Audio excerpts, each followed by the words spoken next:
Hello friends, I just wanted to recap some really powerful commons and uncommons that might have been overlooked from the last few sets.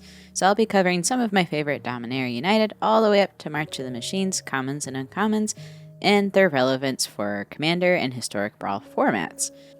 Starting off with a Dominaria United common, we have Shore Up, that is 1 little blue mana, is instant speed, and target creature you control gets +1/+1 and gains hexproof until end of turn, and then you can untap that creature. So I love this because it's gotten me out of a few tricky situations, either by protecting my commander or allowing some silly combat tricks to go down, where I'm able to untap a creature and declare it as a blocker, and then, I don't know, maybe remove an annoying thing that my opponent wasn't anticipating losing. Up next is Combat Research, and this blue enchantment only costs 1 blue mana.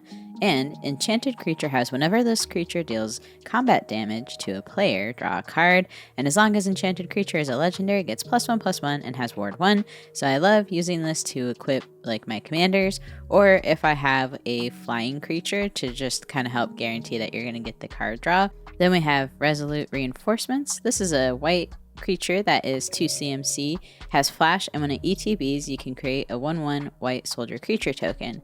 And so I love using this, especially in Historic Brawl early game, to kind of catch my opponent off guard. So if they swing in with like an Esper Sentinel, it's really easy to just like flash this in and then block the Esper and be like, hey, careful on your attacks next time. So I love this just to kind of catch people off guard and when they think they have a free hit and they don't.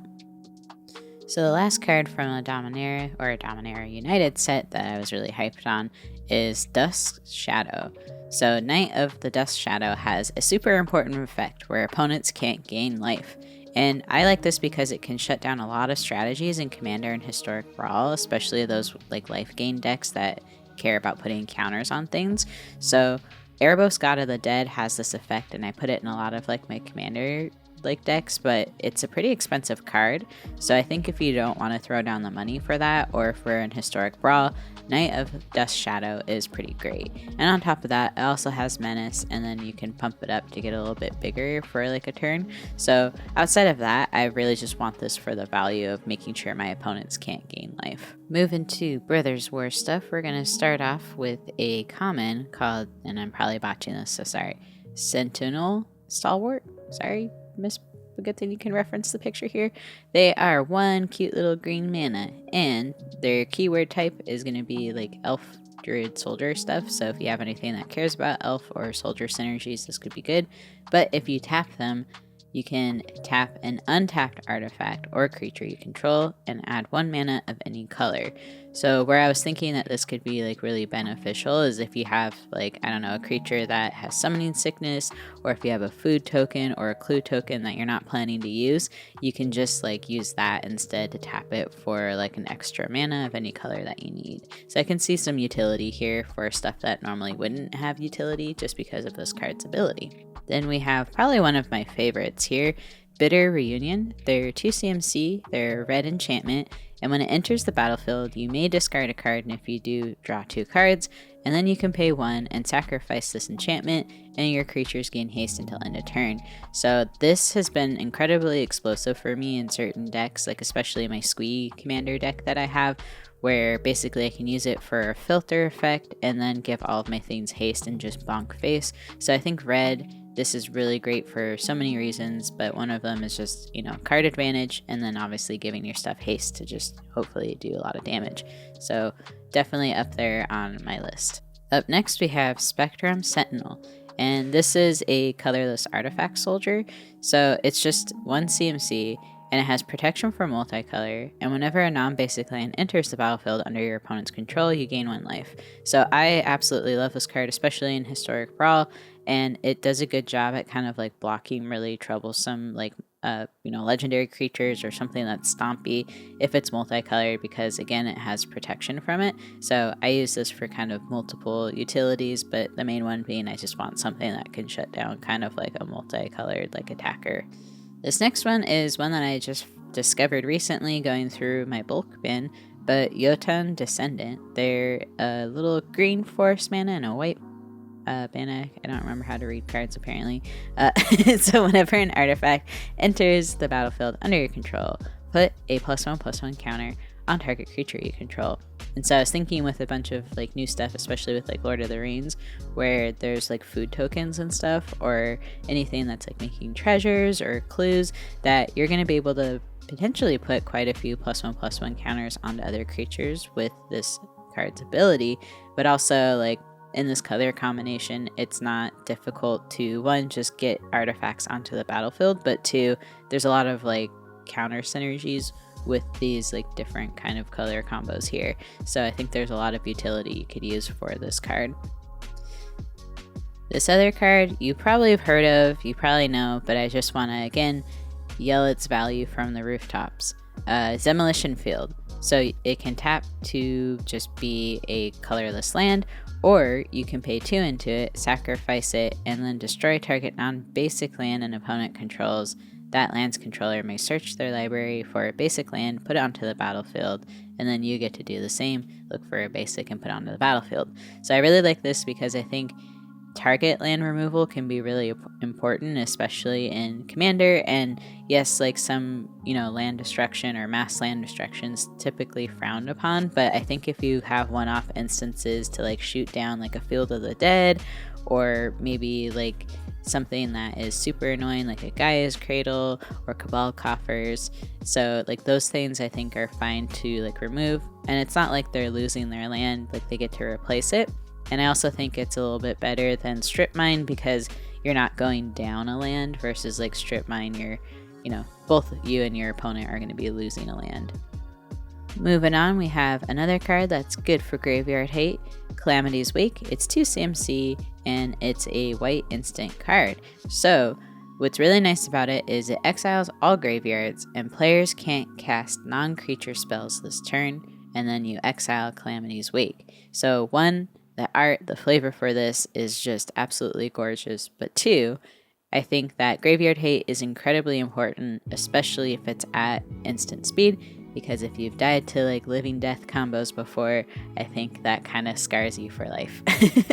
But the nice part here too is like if you're making it so that players can't cast non-creature spells, it allows you to either do your combo that's needed, or cast a Chroma's Will and not worry about it getting countered. So I think it's just really critical for like trying to protect like the pieces that are going to let you win the game, and then also shutting down your opponents potentially winning the game if they're graveyard decks. So this other one is a card that I've been playing more recently, but I really, really like it. It's a Skyfisher Spider. It's 4 CMC, has reach, and it's a Speeder that has 3/3 toughness, and when it enters the battlefield you may sacrifice another creature. When you do, destroy a target non-land, and it has this other ability about gaining life if you exile your own creatures when it dies in your graveyard, but that's not really an ability that I care about too much. It's this first one where if you're in this color combo, which is Swampy and a Forest, so Golgari, you may have some sort of like sub-aristocrat theme going on. So I really like the idea of just dropping this spider that has reach, and that's also kind of another weakness for this color combo, is just making sure you can shut down flyers or at least block flyers.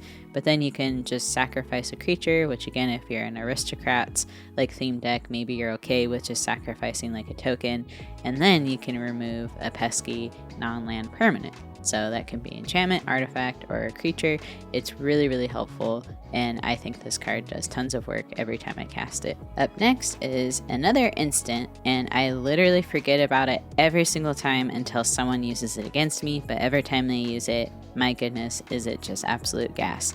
So Terra's Sunder is 2 CMC, it's 1 colorless and a forest, and then if you kick it for another colorless and a swampy, you can exile target non-land permanent instead. And if you don't kick it, you can exile target artifact or enchantment, which is just really powerful because, as we kind of see with some of the more recent sets, there's been a little bit of a power creep. So I think exile effects are just going to get more and more powerful versus like destroy effects where someone could possibly reanimate whatever you're trying to blow up. So Terra Sender is very, very clutch and feels very versatile. Up next is a green card that if you play any sort of historic brawl, you've probably seen it and probably use it yourself. It's Bushwhack. It's 1 little forest pip, little mana there, and if you cast this, which it's at sorcery speed, you can choose 1 which is search your library for a basic land card, reveal it, put it into your hand, or target creature you control fights target creature you don't control.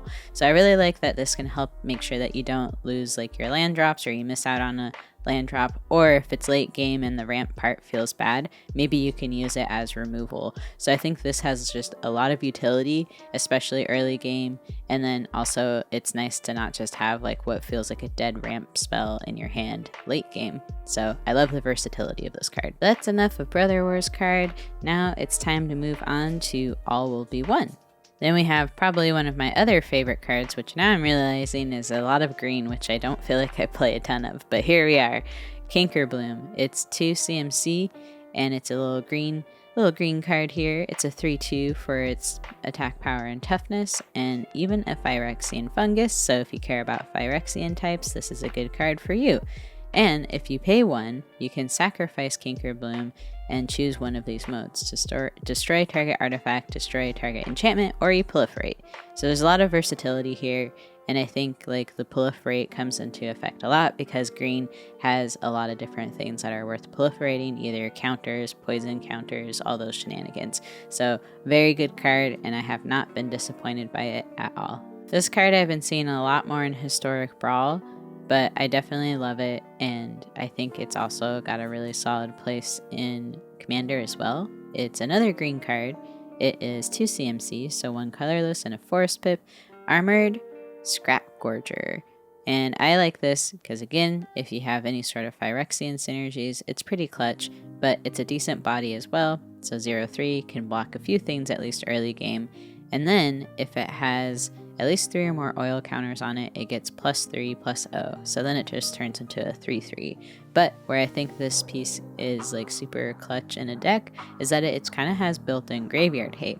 So you can tap them, add 1 mana of any color, and then whenever they become tapped, you can exile target card from a graveyard and put an oil counter on Armored Scrap Gorger. So just a lot of really interesting utility there, and it makes itself stronger over time. Now moving on to March of the Machines. There's only 2 that I picked out from this one, but one of them is a Historic Brawl card that I think, or at least one that I see a lot in Historic Brawl again, but also I think has a place in Commander, is Botanical Brawler. It's another Selesnya card, so it's a little forest and a cute little white mana, and it has trample, and it enters the battlefield with 2 +1/+1 counters on it, and whenever 1 or more +1/+1 counters are put on another permanent you control, if it's the first time, +1/+1 counters have been put on that permanent this turn, put a counter on Botanical Brawler. So this thing can get huge, especially if you're in a counter deck. And for like the trample piece of it, you can get some really intense damage in pretty early game if you have some counter synergies ready to go. Like this and Luminarch Aspirant are like super cool to see together. But yeah, and then this other card that I think flew under the radar, at least for me, and the artwork for it is a little eerie, so I just kind of love that. But it's called Kami of Whispered Hopes, and it's 3 CMC, so it's 2 colorless and a forest. It's a spirit, and if 1 or more +1/+1 counters would be put on a permanent you control, that many +1/+1 counters are put on that permanent instead. And then you can tap and add X mana of any one of those colors, where X is Kami Whisper of Hope's power. So, sorry, any one color. I can read sometimes.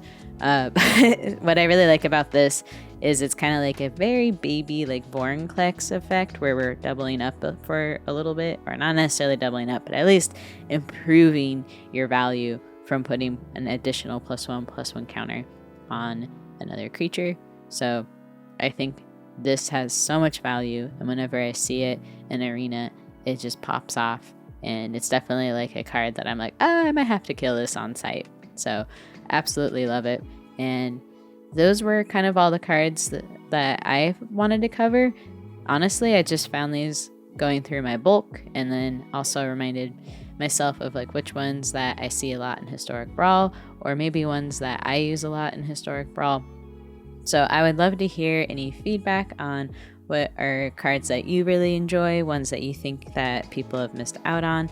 And I was just trying to focus on uncommons and commons because I think with a lot of focus being on Commander all the time, that people tend to look at like legendary creatures or legendary cards a lot more. So I was just trying to focus on cards that maybe get overlooked a bit.